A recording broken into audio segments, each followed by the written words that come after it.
35 years in state prison. That is the exact sentence handed down to 19-year-old Karmelo Anthony after a Collin County jury rejected his self-defense claim for the fatal track meet stabbing of 17-year-old Austin Metcalf. Less than 24 hours after the judge read that heavy sentence, Anthony's defense team filed an immediate notice of appeal. You see it all over the internet right now. Advocates are calling his conviction a flat-out travesty of justice. But what does that actually mean under the law? Is this just a standard procedural checklist, or do they have the actual ammunition to throw this conviction out? Today, we are putting aside the emotional rants on social media. We are breaking down the exact paperwork filed in Collin County, the highly controversial grounds of this appeal, and the terrifying legal danger Anthony faces if he wins. Let's look at the facts. If you want the real facts behind the headlines, hit that subscribe button to join U.S. crime cases, and let's dive into the legal truths. Right, so let's correct the first piece of major misinformation spreading online. Anthony isn't walking free tomorrow. A notice of appeal simply stops the clock. It tells the state of Texas, we are fighting this. Along with that notice, Anthony filed an affidavit of indigency. In the court system, they call this a pauper's oath. I see a lot of people asking how someone can afford an appeal after a massive murder trial. Well, they usually can't. By filing this oath, he is legally telling the court that the grueling 8-day trial completely drained whatever funds his family had. They are tapped out. The state will now have to appoint him a specialized, publicly funded appellate lawyer whose sole job is to scour the trial transcripts and find legal errors made by the judge or the prosecution. But while that paperwork quietly shuffles through the appellate system, the harsh physical reality of his sentence is already in motion. Anthony has already been transferred to the Texas Department of Criminal Justice intake facility down in Huntsville. The appeal doesn't magically pause his clock. He was 17 at the time of the incident, but he was tried and convicted as an adult. Texas law is incredibly rigid.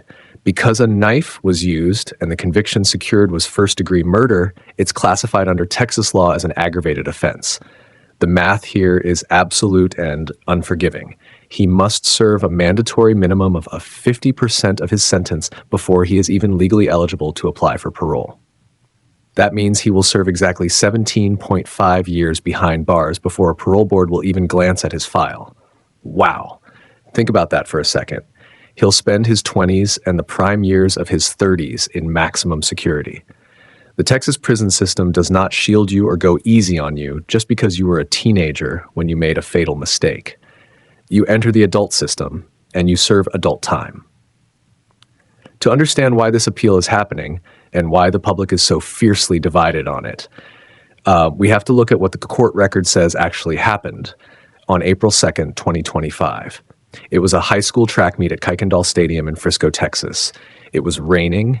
Anthony, a black student from Centennial High School, went to take shelter in a pop-up tent that belonged to Memorial High School. That's where he crossed paths with Austin Metcalf, a white student from Memorial High. We have to pause here and remember the human element. Austin Metcalf was just 17 years old. He was a varsity athlete with a family who loved him, standing at a track meet on a normal spring day. He had his whole life ahead of him.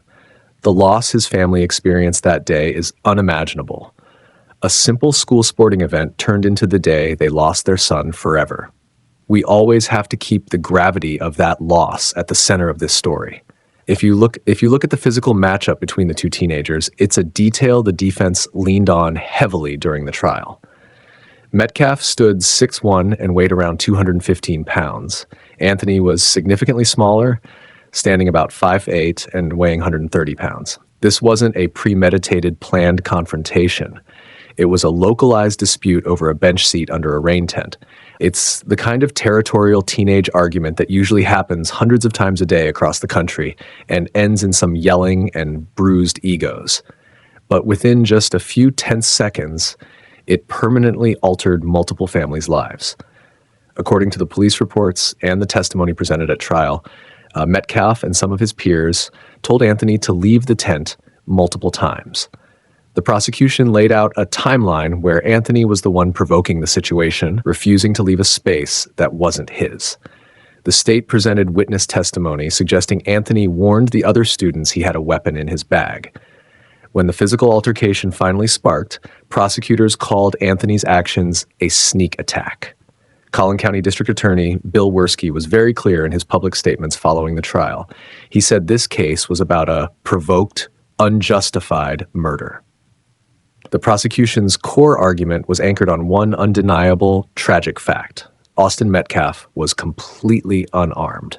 The state told the jury that you cannot bring a deadly weapon into a verbal argument, refuse to leave when asked, and then claim self-defense when things eventually get physical. They painted a picture of a teenager who escalated a high school dispute into a fatal encounter because his pride was challenged. But then you have the defense's narrative. And this is where the advocates point to the travesty of justice claim. The defense presented a completely different angle of how those seconds played out. According to the arresting officer's report, Anthony didn't try to run from the police or hide his reasoning. Upon his arrest, he repeatedly told the officers, "I was protecting myself," and "he put his hands on me." Witnesses at the trial confirmed that Metcalf actually physically initiated the violence. They testified that Metcalf delivered a forceful two-handed shove to Anthony. Now, remember that size difference we talked about earlier. Anthony was seated at the time.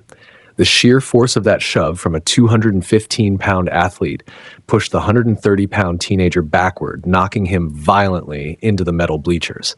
The defense argued to the jury that this wasn't a calculated murder. They said it was instinctual, blind panic. In their view, Anthony was trapped under a tent, surrounded by students from another school, and was just physically assaulted by someone nearly twice his size. In that split second of terror, he reached into his backpack, pulled out a 3.5-inch folding pocket knife, and reacted. I see why people get hung up on this part. If he was pushed first, how did we end up with a 35-year murder conviction? Right. Well, this is where the strict mechanical application of Texas law comes in, and it's a terrifying lesson in legal proportionality. Under the law, you simply cannot meet a non-lethal attack with a lethal response. The moment Anthony introduced a knife into what was essentially a hands-on pushing match, his legal right to claim self-defense completely evaporated. The state argued successfully that when the physical space opened up after Metcalf shoved him, Anthony had the opportunity to retreat. He could have walked away. Instead, he deployed a force multiplier. He drove that blade 2.5 inches into Metcalf's chest.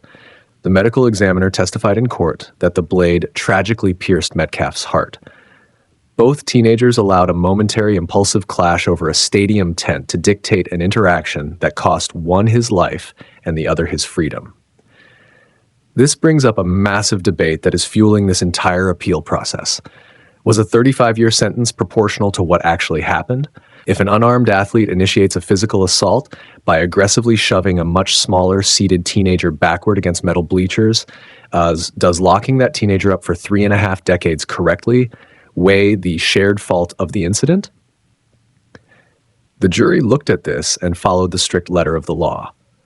The law says deadly force must be a proportional response to an imminent threat of death or serious bodily injury. Because a shove is legally non-lethal, the jury ruled that the use of the knife was completely unjustified. They ruled strictly on the written statute, entirely separating the sterile law from the physical reality and the panic of that chaotic moment under the tent. And that brings us directly to the core of the notice of appeal. The appellate lawyers aren't going to argue that the stabbing didn't happen. They know they can't change the physical facts of that day, and the medical evidence is undeniable. Instead, they are looking at how the trial itself was conducted.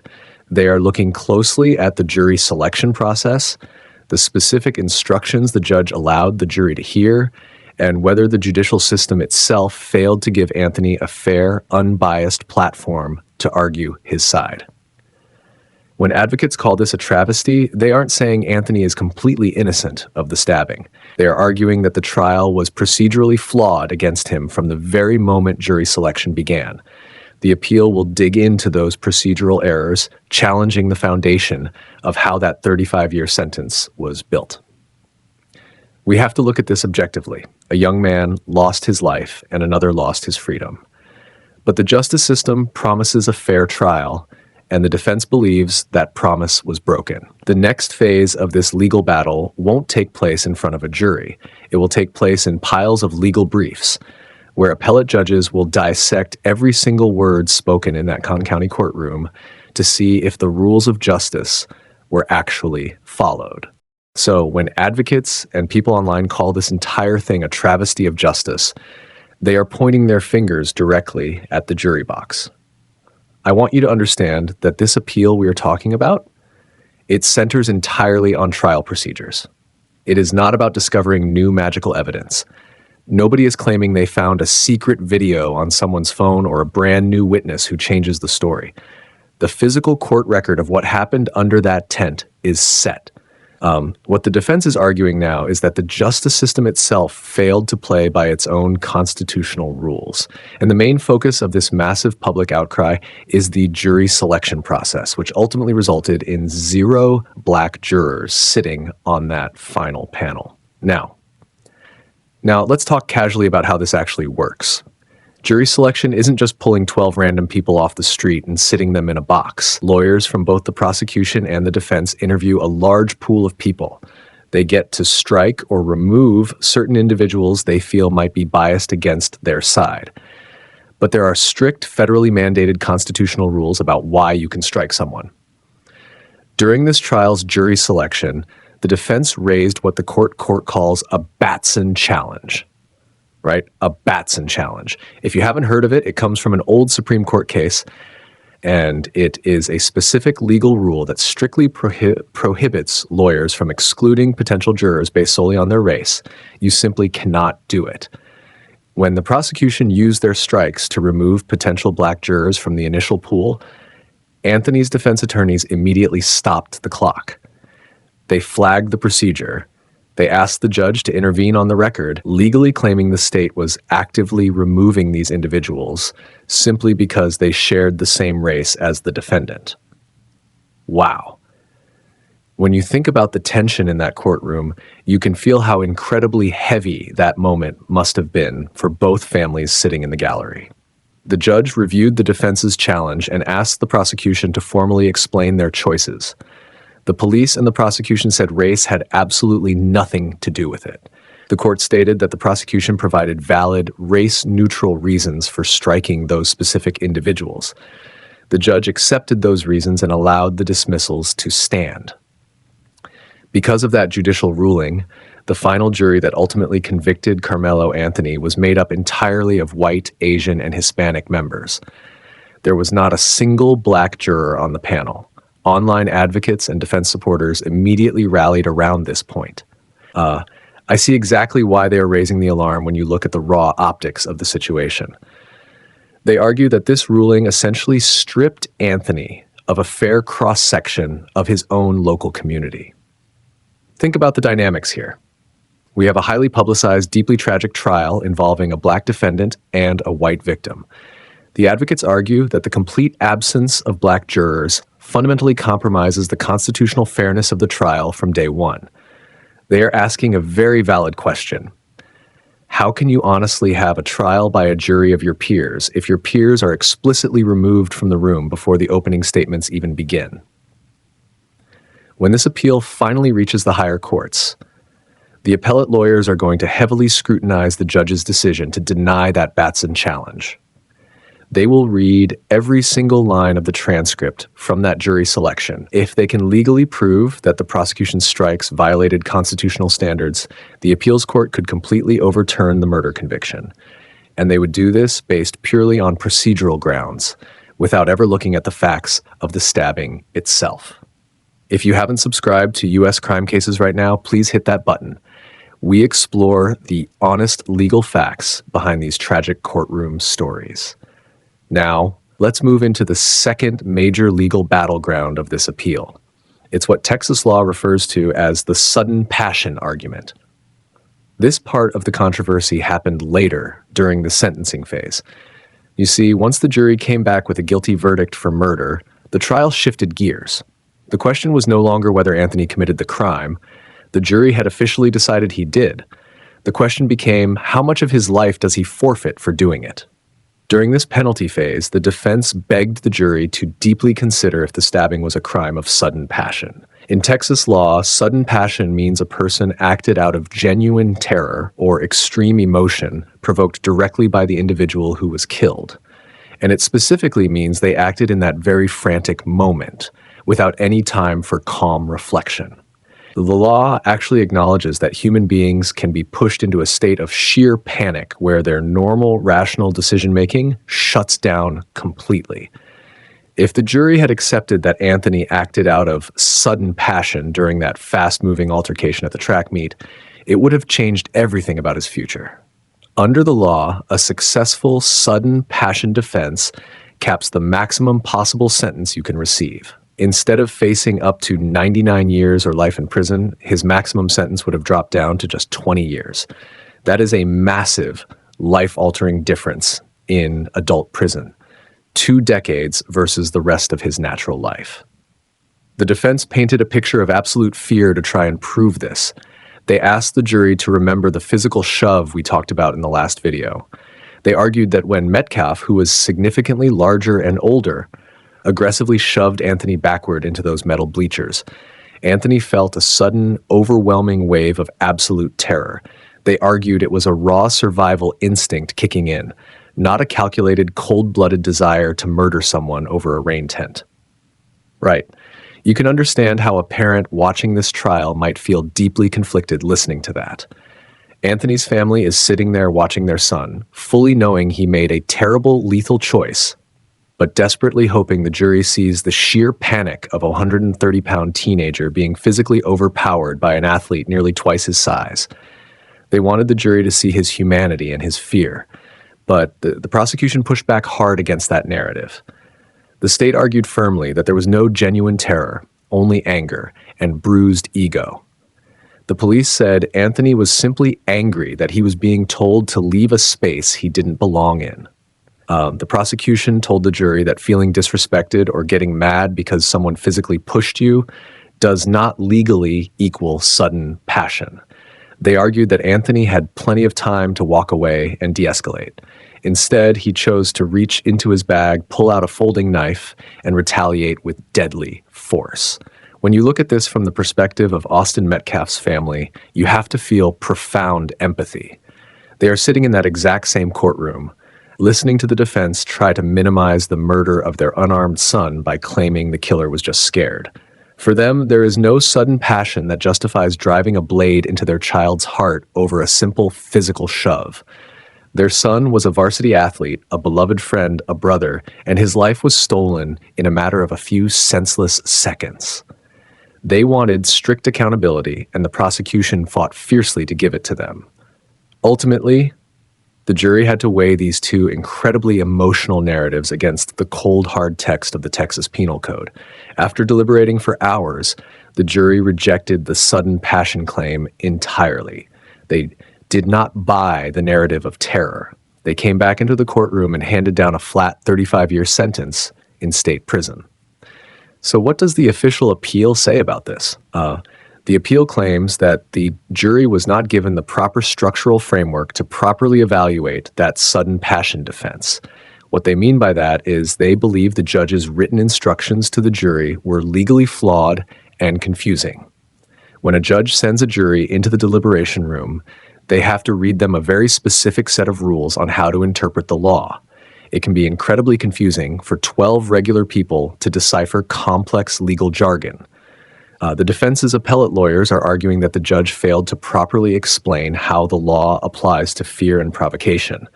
They believe that if the jury had been given the correct, clear legal definitions by the court, they might have recognized the terror Anthony actually felt and capped his sentence at 20 years. Wow, it is a lot to process. The reality of our justice system is that it is incredibly mechanical and sterile, but it is built on top of the most emotional, devastating moments of human life. We have 2 families whose lives are permanently shattered. We have an unarmed teenager who died on a high school track, and we have another teenager who will spend the absolute best years of his life locked inside a maximum security cell. And now, the entire finality of this tragedy rests in the hands of appellate judges who will quietly read transcripts in an office miles away from where it all happened. They won't look at the tears in the courtroom. They won't hear the cracking voices of the testimonies. They will strictly look at the Batson challenge, the jury demographics, and the sudden passion instructions. That is exactly how the system works. It strips away the human emotion and looks only at the rules of the game. The advocates shouting online about a travesty are heavily focused on the flaws they see in those rules. The families involved are just trying to survive the dark aftermath of the verdict. And as we continue to follow this case, we have to look closely at both sides, relying strictly on what the court records tell us to see if the legal system actually functioned the way it was designed to. So we need to talk about the timeline, because this appellate process is not quick. I know the public expects immediate action. We live in a world where news travels in seconds, and people expect the courts to move just as fast. But the reality of Texas appellate law is that this entire process is going to take anywhere from 12 to 18 months, right? It is incredibly slow. And there is a very mechanical, tedious reason for that. First, the court reporter must manually compile every single word spoken during that long 8-day trial into thousands of pages of transcripts. Think about that for a second. Every objection, every sigh, every piece of testimony from the police, and every ruling the judge made has to be perfectly typed out and certified by the court. Only after that massive written record is completely certified do the appellate lawyers actually get to work. They spend months writing highly technical legal briefs. I see a lot of comments online asking why they don't just call new witnesses or show new angles of what happened. Well, that's not how an appeal works. The appeals court does not hear new witnesses. They do not look at new evidence. They strictly read the transcript provided by the court reporter. They sit in a quiet room, miles away from the emotion of the courtroom, and read a giant stack of paper to check for legal errors made by the judge. That is it. Wow. While this massive bureaucratic machine slowly turns, you have to remember the human beings trapped inside of it. The justice system is clinical, but the people living through it are completely devastated. Austin Metcalf's family has to sit and wait. For a family who just wants to grieve and find some small sliver of closure, knowing that the man convicted of killing their unarmed son is actively trying to overturn the verdict has to be an agonizing experience.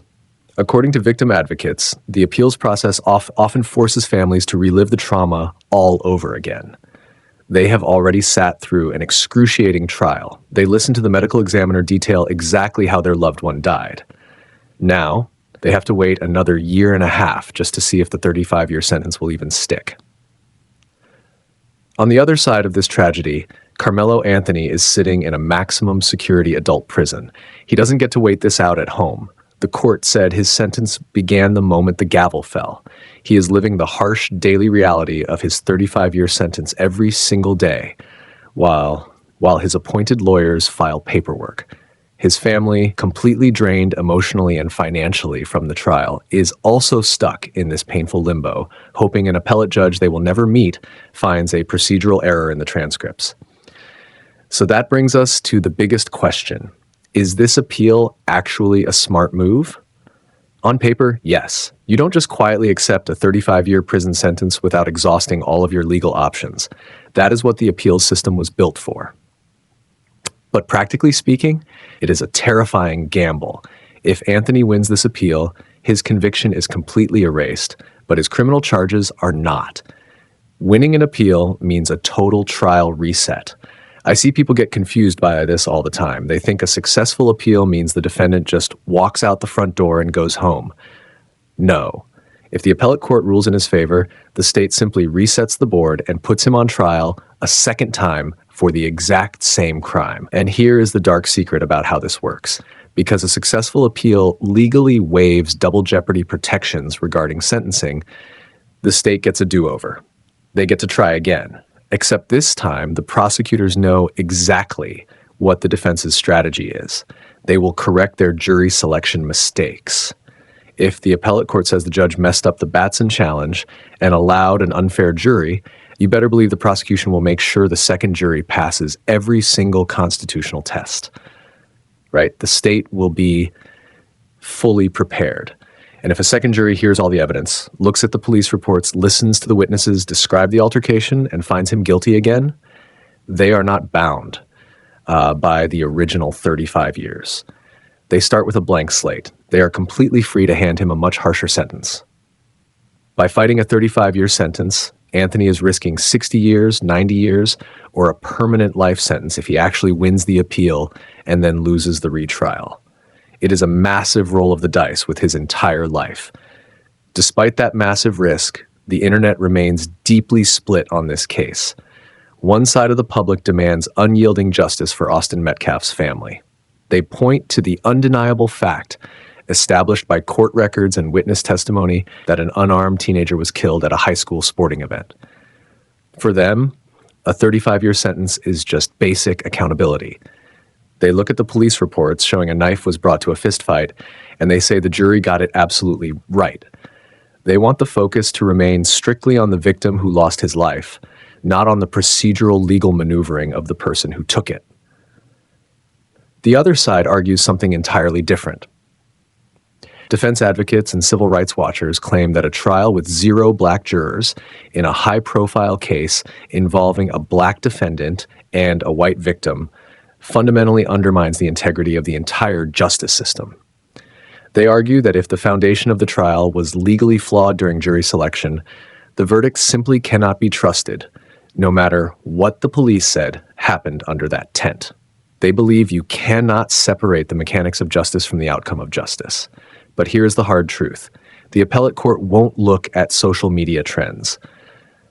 They don't care about hashtags, viral videos, or public outrage. They are completely insulated from that.